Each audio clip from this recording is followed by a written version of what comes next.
रायपुर गांव में प्रणव नाम का एक गरीब किसान अपनी पत्नी आस्था के साथ रहता था। प्रणव बेहद मेहनती इंसान था। तमाम तकलीफों और मुश्किलों के बावजूद दोनों हमेशा मुस्कुराने की कोशिश करते।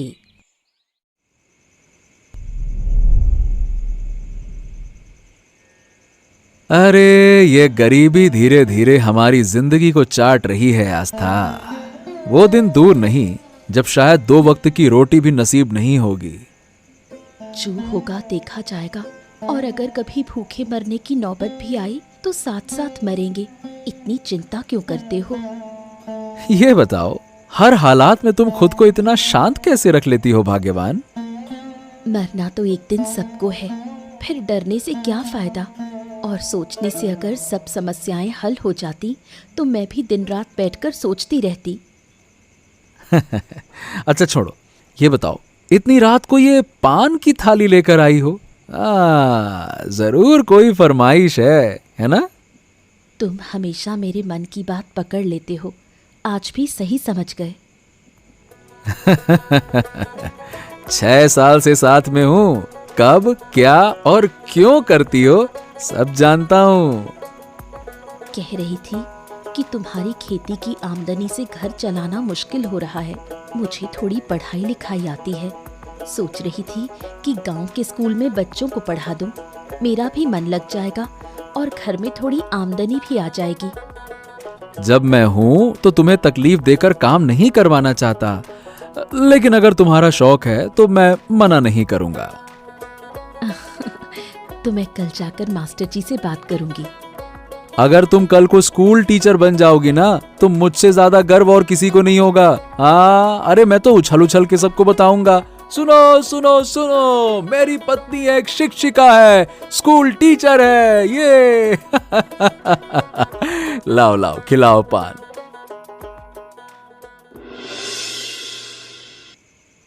आस्था के घर से थोड़ी दूर एक और घर में रहते थे उसके पिता पीताम्बर और सौतेली माँ शकुंतला। आस्था की माँ के देहांत के बाद पीताम्बर ने शकुंतला से विवाह किया, लेकिन शकुंतला शुरू से ही आस्था से नफरत करती थी। उसका ध्यान हमेशा अपनी बेटी शारदा पर ही रहता था। कुछ दिन में पूजा आ रही है, सोच रही हूँ शारदा के लिए साड़ी और मुरली के लिए नए कपड़े खरीद कर भेजूं। अरे कुछ ही दिन पहले तो उसके लिए सोने के गहने और अंगूर अली के लिए महंगी घड़ी भेजी थी। अब ये फिर से पूजा में देने की क्या जरूरत है? तुम पागल हो गए हो? वो जमाई है, अगर पूजा में कुछ ना भेजा तो लोग क्या कहेंगे? बेटी दामाद की खातिरदारी नहीं जानते। वाह वाह वाह वाह, सरदा के लिए तो देख ही रहा हूँ। तो तुम सरदा के लिए बहुत सोचती हो, लेकिन पिछले 6 सालों में कभी आस्था और प्रणव के बारे में इतनी चिंता करते तो ना देखा है। हर बात में आस्था को घसीटना बंद करो, और मुझे उसकी कोई फिक्र नहीं। वो तुम्हारी बेटी है, तुम्हें सोचना है। अब तो गुस्सा ही करोगी? अरे मैं तुम्हें इस उम्मीद से शादी करके घर लाया था कि तुम मेरी बेटी आस्था का भी ख्याल रखोगी, लेकिन अगर जानता कि तुम्हारे मन में आस्था को लेकर इतनी जलन है तो मैं कभी तुमसे शादी करने की गलती ही नहीं करता। तो फिर क्यों की? मैंने तो नहीं कहा था शादी करने को। मैं बस चाहती थी कि मेरी बेटी सुख शांति से रहे, लेकिन तुम अपनी बड़ी बेटी में ही उलझे रहते हो। पिछले साल जब वो पूजा में घर आई थी तब तुमने उसके साथ कैसा बर्ताव किया? बताओ, आप बताओ ना, मैं उसे कभी भूल नहीं सकता। मैं तुम्हारी उस बेटी से नफरत करती हूँ और जिंदगी भर करती रहूंगी। तुम्हें अच्छा लगे या बुरा, मुझे कोई फर्क नहीं पड़ता। शकुंतला की बातों से पीताम्बर को गहरा आघात पहुंचता है, लेकिन वो कुछ कह नहीं पाता। शकुंतला की असली बेटी शारदा बहुत ही ईर्ष्यालु और घमंडी थी। उसका पति मुरली एक बड़ा व्यापारी था। उसके पास धन संपत्ति की कोई कमी नहीं थी, फिर भी उनकी लालच की कोई सीमा नहीं थी। ओ सरदा, मैंने तुमसे कहा था ना अपने पिताजी से 10,000 रुपए लाने के लिए, क्या हुआ उसका? अभी तक माँ पापा से मिलने नहीं जा पाई हूँ। सोच रही हूँ आज या कल जाऊँ, लेकिन बताओ तो सही, इन 10,000 रुपयों का करोगे क्या? अरे भाग्यवान, तुम जानती हो कि मेरे बिजनेस का कितना दबाव है। एक नई जमीन देखी है, लेकिन सिर्फ 10,000 रुपए की कमी के कारण बात नहीं फाइनल हो पा रही है। 2 घर पहले से हैं, अब और जमीन क्यों? अरे पगली, भविष्य में जो हमारे बच्चे होंगे उनके लिए जमीन जायदाद, पैसा, संपत्ति, अरे ये सब तो बनाकर रखना ही होगा ना। वरना क्या सोचेंगे कि उनके बाप ने उनके लिए कुछ भी नहीं किया है। तुम्हारे जैसे बड़े व्यापारी के घर जो बच्चा जन्म लेगा वो तो वाकई भाग्यशाली होगा। अरे ये सब कुछ भी नहीं है। बहुत जल्दी मैं इस गांव का सबसे अमीर आदमी बनकर दिखाऊंगा। इतना पैसा कमाऊंगा, रखने की जगह नहीं बचेगी, देखना तुम। मुझे ज्यादा कुछ नहीं चाहिए, बस बाजार की सारी सोने की ज्वेलरी मेरी अलमारी में भर जाए। अरे सब हो जाएगा, जल्दी हो जाएगा। बचपन से मैंने पैसों की तंगी झेली है। अब लगता है कि पैसा नहीं तो दुनिया ही बेकार है। खैर जो भी हो, तुम्हें तुम्हारे पापा से वो पैसे लेकर आना ही होगा। उसके बिना काम नहीं बनेगा, ठीक है ना? तुम चिंता मत करो। ऐसा कभी हुआ है कि तुमने कुछ मांगा हो और मम्मी पापा ने पूरा ना किया हो? पैसे के ढेर लगाने और बड़ी बड़ी ख्वाहिशों की लहर उनके मन में उमड़ने लगी। शकुंतला चाहे आस्था से नफरत करती थी, लेकिन पीतांबर को अपनी बेटी से बहुत प्यार था। वो अक्सर छुपकर आस्था के घर उससे मिलने जाया करते थे। बेटा आस्था, अरे ओ आस्था, अरे कहाँ है बेटा तू? बाबूजी, आज अचानक आपकी बहुत याद आ रही थी। कितने दिन हो गए आपको देखे। आइए, अंदर आइए ना। हाँ, अरे तुझे बहुत याद करता था बेटा, लेकिन तूने पिछले पूजा के बाद से घर आना ही छोड़ दिया, इसीलिए मैं खुद ही तेरे पास आ गया। अपने अपमान को तो मैं सह सकती हूँ बाबूजी, लेकिन जिस घर में मेरे पति को सिर्फ इसलिए नीचा दिखाया जाए कि वो गरीब है, वहाँ मैं कैसे जाऊँ? मुझे पता है बेटी, शकुंतला के व्यवहार से तुम दोनों बहुत आहत हुए हो, लेकिन इस मामले में विरोध करने की हिम्मत अब मुझ में नहीं है। ये बताओ बेटा, प्रणव मुझसे नाराज तो नहीं है? नहीं बाबूजी, उसके दिल में किसी के लिए कोई शिकवा नहीं है। उसने तो कई बार कहा कि मैं जाकर आपसे मिल आऊं, लेकिन मैं खुद ही उस घर में फिर कभी नहीं गई। अरे बेटा, तू मेरी पहली संतान है, उस घर पर तेरा सबसे ज्यादा अधिकार होना चाहिए, और आज तू उस घर से अलग हो गई। क्या फर्क पड़ता है बाबूजी? वो घर भले ही मेरे लिए बंद हो गया हो, लेकिन मेरा ये घर हमेशा आपके लिए खुला रहेगा। हो, बुरा मत मानना बेटी, पूजा आने लगी है, इसीलिए थोड़ी मिठाई और कुछ पैसे लेकर आया हूँ। इसकी क्या जरूरत थी बाबूजी? आप तो बस हमें आशीर्वाद दे जाते, वही बहुत होता। अगर तू मेरे दिए हुए पैसे नहीं लेती तो मैं समझूंगा कि आज भी तेरे दिल में मेरे लिए शिकायत है। ले ले बेटा, ले ले ले ले। आस्था की इच्छा ना होने के बावजूद वो मिठाई और पैसे ले लेती है और फिर बाप बेटी साथ बैठकर बातें करने लगते हैं।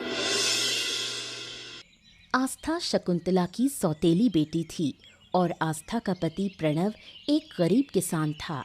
इसी कारण शकुंतला हमेशा उनका अपमान करती थी, लेकिन प्रणव हमेशा शकुंतला को अपनी माँ जैसा सम्मान देता। चाहे कितनी भी बार अपमान हुआ हो, प्रणव ने कभी विरोध नहीं किया। हो, नमस्ते माँ जी, और आप कैसी हैं? तुम इस समय कहाँ से आ रहे हो?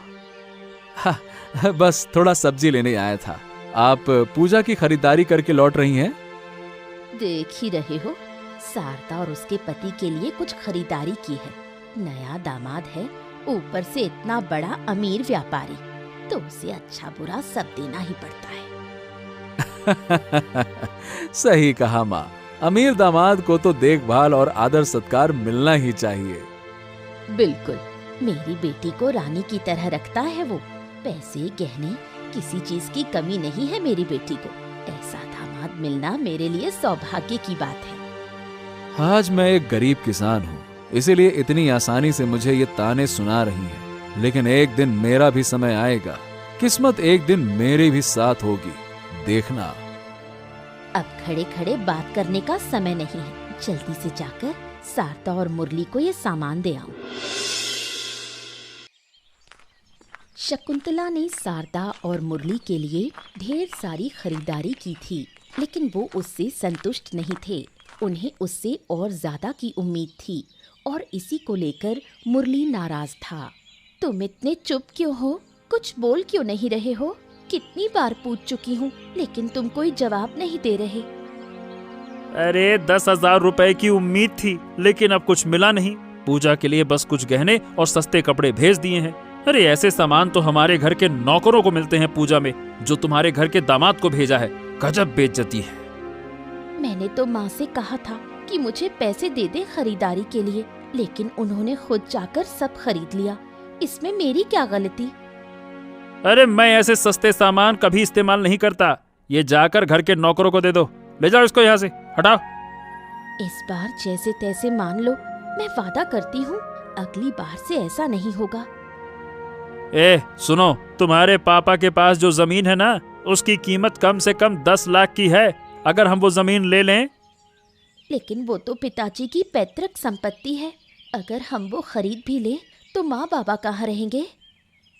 अरे माँ बाप कहाँ रहेंगे इसकी चिंता क्यों कर रही हो? हमें अपने भविष्य की चिंता करनी चाहिए, माँ बाप की नहीं। दिमाग जैसे तुम्हारा घुटनों में है, समझ में नहीं आता क्या? लेकिन तुम्हें लगता है पापा मान जाएंगे, तुम्हें जमीन देंगे? उस जमीन का भविष्य में क्या दाम होगा, इसका अंदाजा है तुम्हें? मुरारी अगर किसी चीज को चाहता है ना, तो वो उसे किसी से मांगता नहीं, छीन लेता है। लेकिन क्या ये गलत नहीं होगा? सरदा, उस जमीन में हमारा भविष्य है। मुझे बस तुम्हारा साथ चाहिए। शुरू में थोड़ी हिचकिचाहट के बाद अपने स्वार्थ और लालच में शारदा मुरली का साथ देने के लिए राजी हो जाती है। प्रणव के घर लौटने के बाद से ही उसका मन भारी था और आस्था ने ये बात महसूस की। रात को खाने के वक्त जब प्रणव चुपचाप बैठा था, तब आस्था ने उससे पूछा कि वो इतना उदास क्यों है।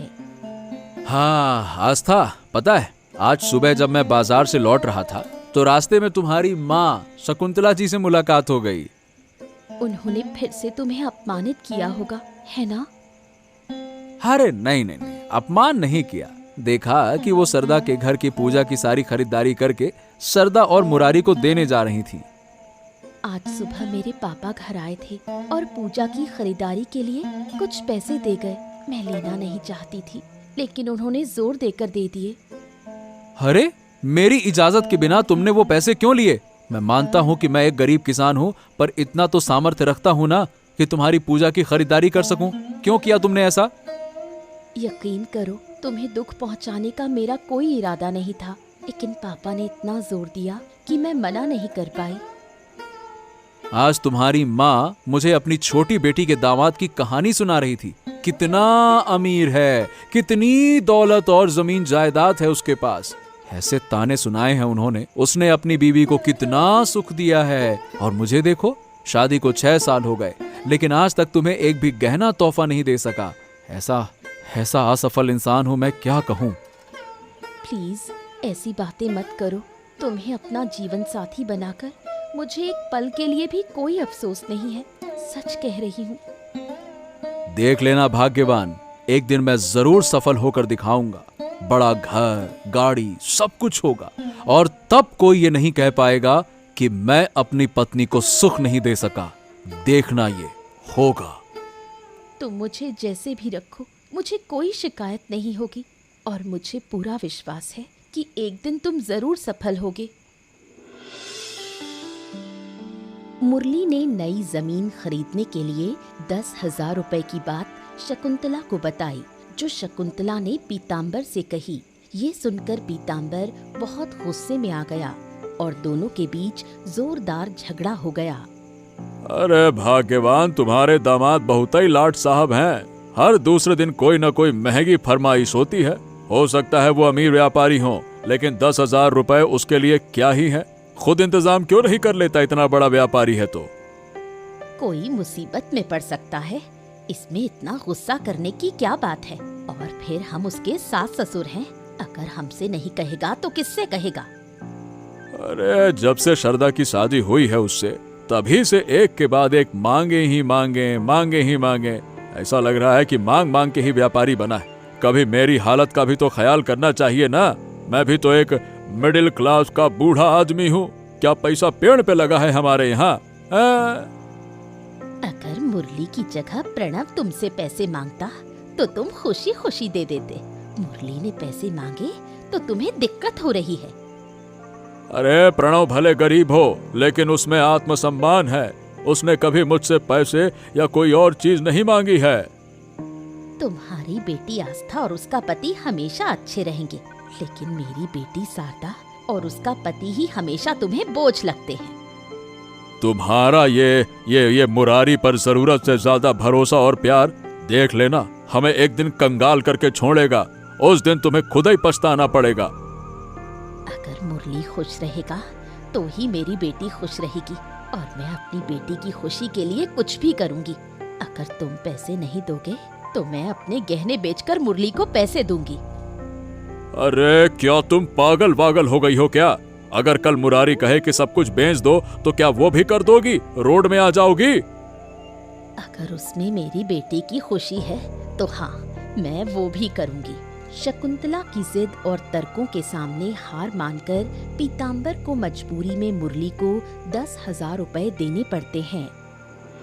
कुछ महीने बीत जाते हैं। प्रणव और उसके कुछ दोस्त मिलकर नया व्यापार शुरू करने का फैसला करते हैं। गांव से शहर तक धान निर्यात करने का व्यवसाय। आस्था ये बात जानकर बहुत खुश होती है। इतने सालों की मेहनत के बाद अब तुम अपना खुद का व्यापार शुरू करने जा रहे हो, ये सोचकर ही मुझे बहुत खुशी हो रही है। हाँ, अब बस दुआ करो कि सब कुछ ठीक हो।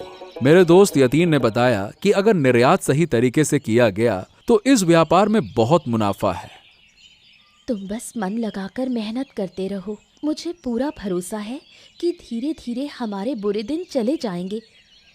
हाँ, मैं तो अभी से सोच रहा हूँ कि अगर व्यापार अच्छे से जम गया तो सबसे पहले एक नया घर खरीदूंगा और उसमें तुम्हें रानी की तरह रखूंगा।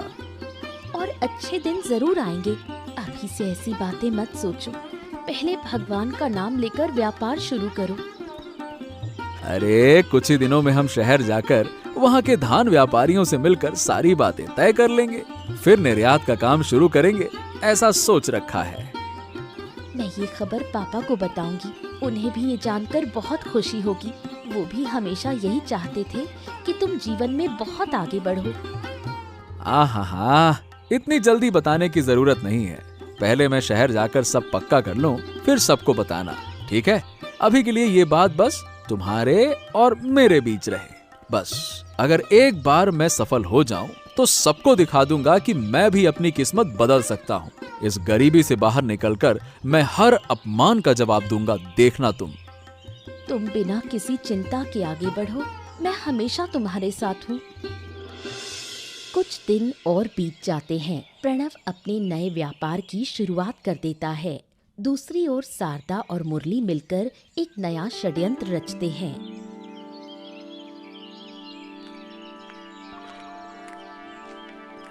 समझी माँ, आज एक बहुत जरूरी काम से तुम्हारे पास आई हूँ। क्या जरूरत है? ससुराल में सब कुछ ठीक ठाक है ना? तुझे और मुरली को कोई तकलीफ तो नहीं हो रही? हम तो ठीक हैं, लेकिन एक छोटी सी समस्या आ गई है।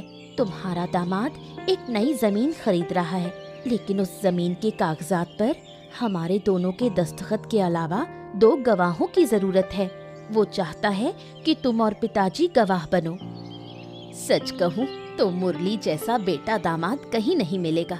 उसने हमें कितनी इज्जत दी, ये इसी काम से साफ जाहिर हो गया। तुम दोनों को गवाह बनने में कोई आपत्ति तो नहीं है? बिल्कुल नहीं। तुम लोग हम पर भरोसा करके हमें गवाह बना रहे हो, इससे बड़ा सम्मान क्या हो सकता है? इस कागज पर लिखा है कि मुरली वो जमीन खरीद रहा है। एक बार पढ़ लेना, फिर दस्तखत कर देना। हम पढ़ना लिखना जानते थोड़ी हैं बेटी। तूने जो कह दिया वही हमारे लिए काफी है, पढ़ने की क्या जरूरत। थोड़े ही समय में प्रणव का व्यापार फैलने लगता है और धीरे धीरे उनकी गरीबी दूर होने लगती है। प्रणव एक जमीन खरीदकर वहां घर बनवाने का काम शुरू करता है। पीताम्बर उसकी तरक्की देखकर बहुत खुश होता है। बाबा, आप कैसे यहाँ कैसे बाबा?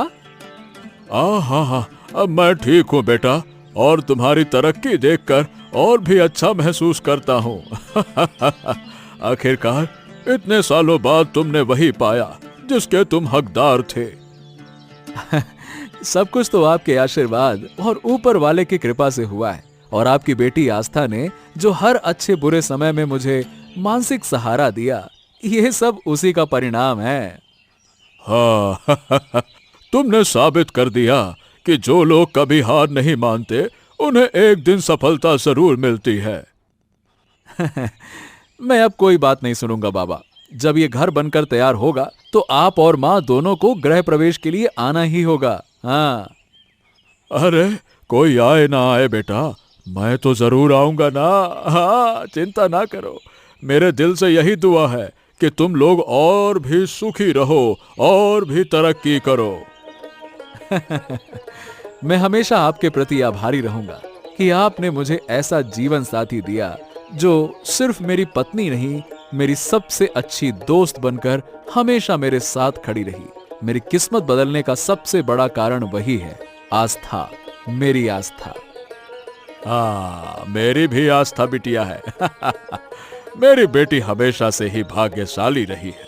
मरने से पहले तुम्हारे सुखद दिन देख पाया हूँ, यही मेरे लिए सबसे बड़ी सौभाग्य की बात है। अरे बाबा, जैसे गरीबी ने मुझे जकड़ा था, मैंने तो खुद ने कभी नहीं सोचा था कि यहाँ तक पहुँच पाऊंगा। लोग मुझे ताने देते थे, अपमान करते थे।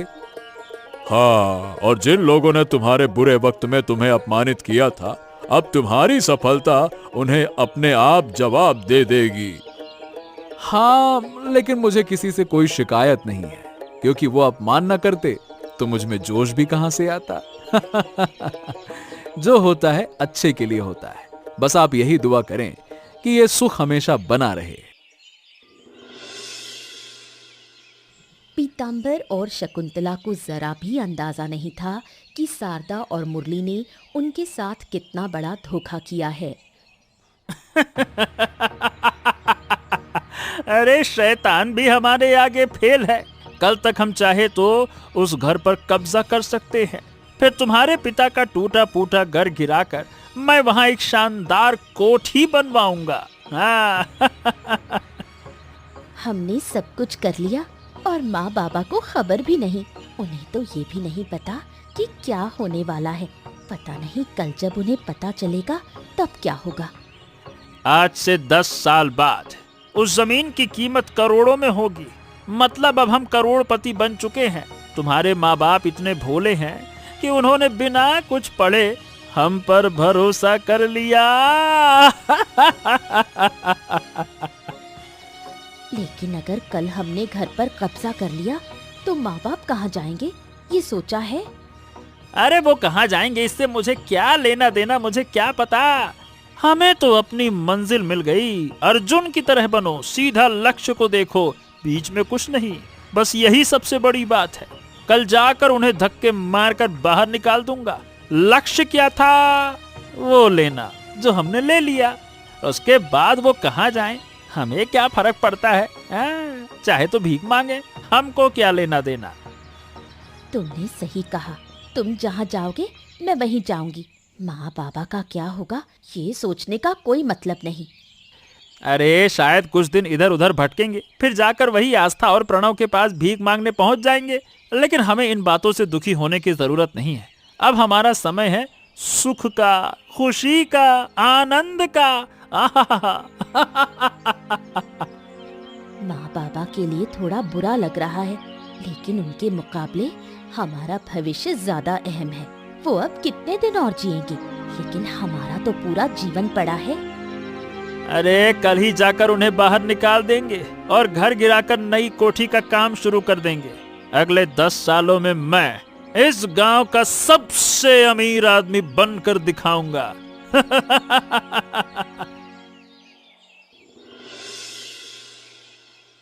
आस्था और प्रणव अपने नए घर के गृह प्रवेश के लिए एक छोटा सा समारोह करने की योजना बनाते हैं।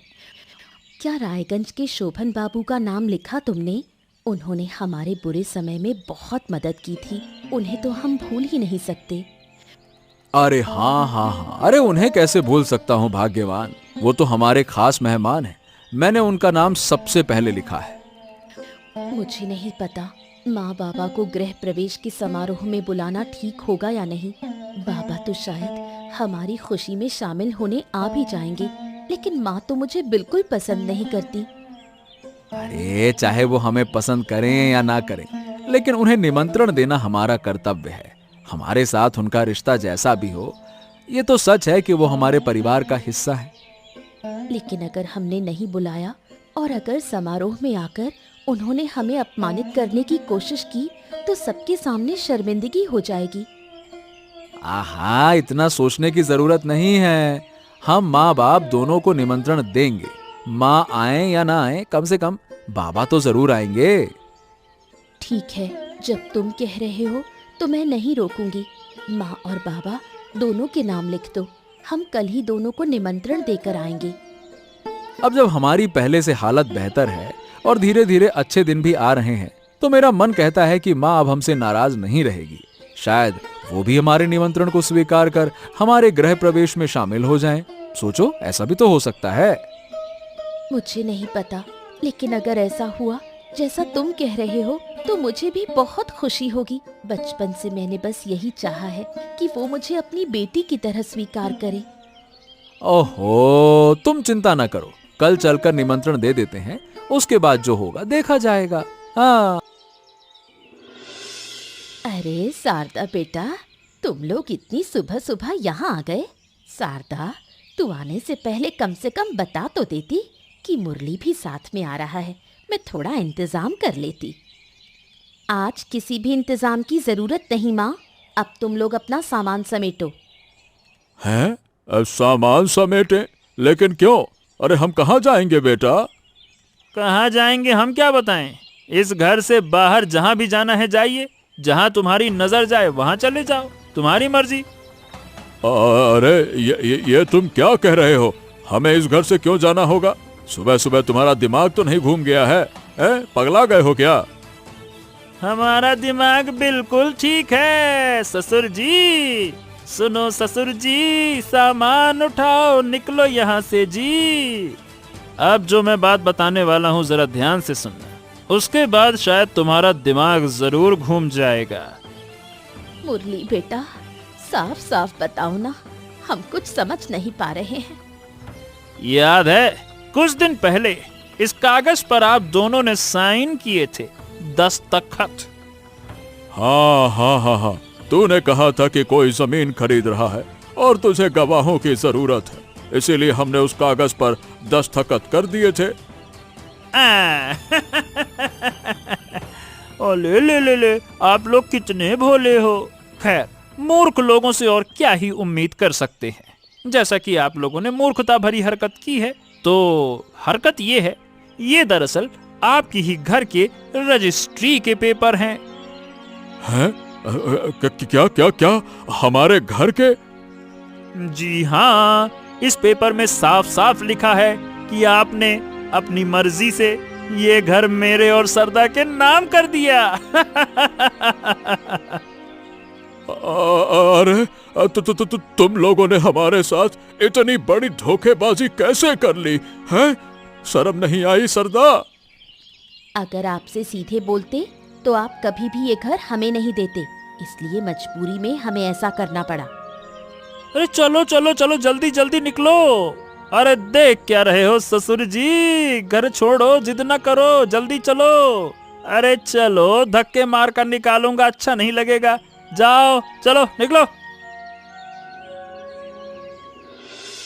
बेघर पीतांबर और शकुंतला के पास कोई ठिकाना न होने के कारण वो मजबूरी में आस्था और प्रणव के घर की ओर चल पड़ते हैं। बाबा, माँ, आप लोग मेरे घर पर? मुझे यकीन ही नहीं हो रहा। मैं हालात के सामने पूरी तरह से बेबस हो गया बेटी। ये क्या? आप रो क्यों रहे हैं बाबा? क्या हुआ है आप लोगों को? शारदा ने हमारे साथ बहुत बड़ा धोखा किया है आस्था। कभी सोचा भी नहीं था कि मेरी अपनी बेटी ऐसा करेगी। माँ बाबा, पहले आप लोग शांत हो जाइए। ओहो, मुरली खुद इतना बड़ा अमीर आदमी है, उसके पास तो सब कुछ है, फिर भी आपके सिर से ये आखिरी छत छीन कर उसने क्या पा लिया? वो जमीन हर साल महंगी होती जा रही थी। शायद मुरली को इस बात का अंदाजा हो गया और उसने ये गंदी साजिश रची। अब हम कहाँ जाएंगे? क्या करेंगे? मैंने पहले ही तुझे चेतावनी दी थी कि ये बेटी और उसका पति एक दिन हमें बर्बाद कर देंगे। ये आस्तीन का सांप है जो कभी भी डस लेगा। देखा, मेरी बात सच निकली ना? बाबा, माँ को ऐसा मत कहो। उन्हें तो अंदाजा भी नहीं था कि कुछ ऐसा होगा। अब देखिए, आप ये कैसी अजीब बातें कर रहे हैं। आज हम लोग आपको हमारे नए घर के गृह प्रवेश में बुलाने आने ही वाले थे और आज आप खुद ही यहाँ पे आ गए। दिक्कत की क्या बात है? अरे बस कुछ दिन हमें बेटा यहाँ आसरा दे दो।